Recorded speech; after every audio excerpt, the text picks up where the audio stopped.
All right, today we're jumping into a book that's, well, it's something else.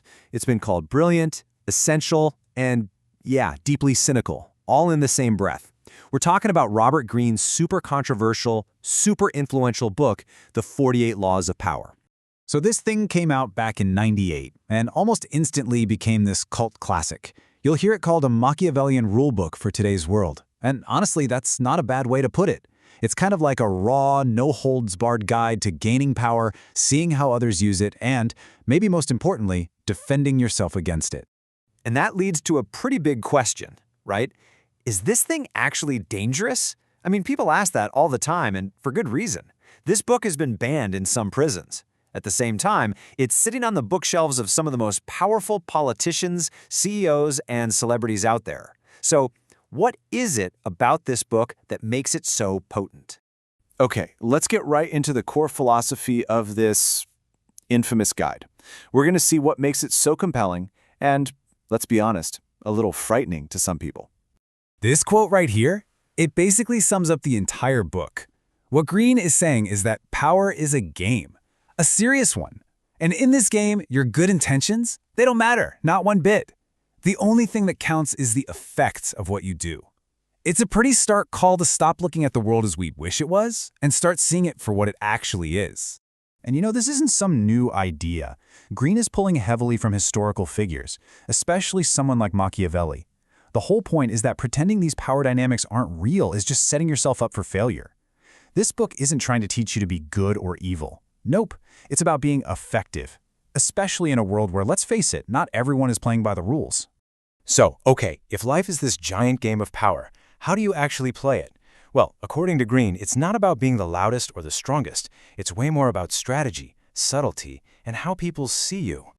Just look at some of these early laws. They're not about, leading an army into battle. They're about smart, careful moves in your everyday life. Take never outshine the master. That doesn't mean you should do a bad job, not at all. It means make your boss look good, make them feel smart and secure. Or how about always say less than necessary? Think about a tough negotiation. Who usually has the upper hand? The one who keeps quiet and lets the other person talk themselves into a corner? That's the idea. And this is where the book starts to feel a little jarring, right? Because it flips everything we're normally taught on its head. We're told, rely on your friends, be open and honest. But Greene's take is, well, different. He says friends get envious really easily, and being totally honest just gives people ammunition to use against you. It sounds super cynical, I know, but it really makes you stop and think about the unspoken stuff going on in almost every relationship. So the big takeaway from all this is mastering the art of being indirect. He talks about the modern court, and that's not some ancient kingdom. The modern court is your office, it's your social circle, it's your industry. And the people who are truly powerful, they cruise through these spaces looking calm, looking friendly, all while they are masterfully playing the game. Just think about your own life for a second. Seriously, have you ever seen somebody win a debate just by staying quiet and letting the other person unravel? Or maybe you've seen a big project get the green light because the person in charge was kind of vague about the real end goal until it was too late to back out. It happens all the time. This game is being played everywhere.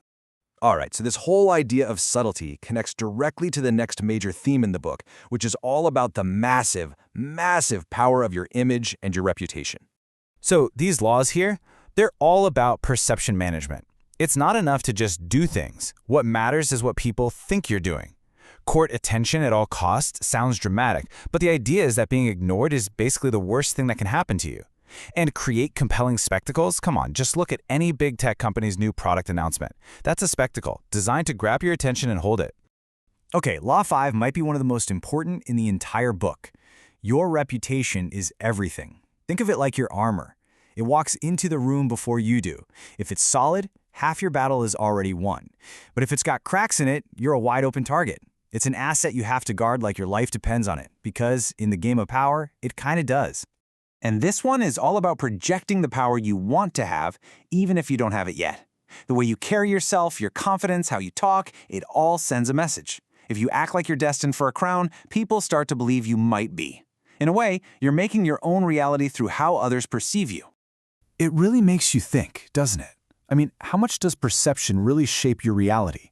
When you meet somebody for the first time, how much of your opinion is based on their confidence or just the general vibe they're putting out? And what about you?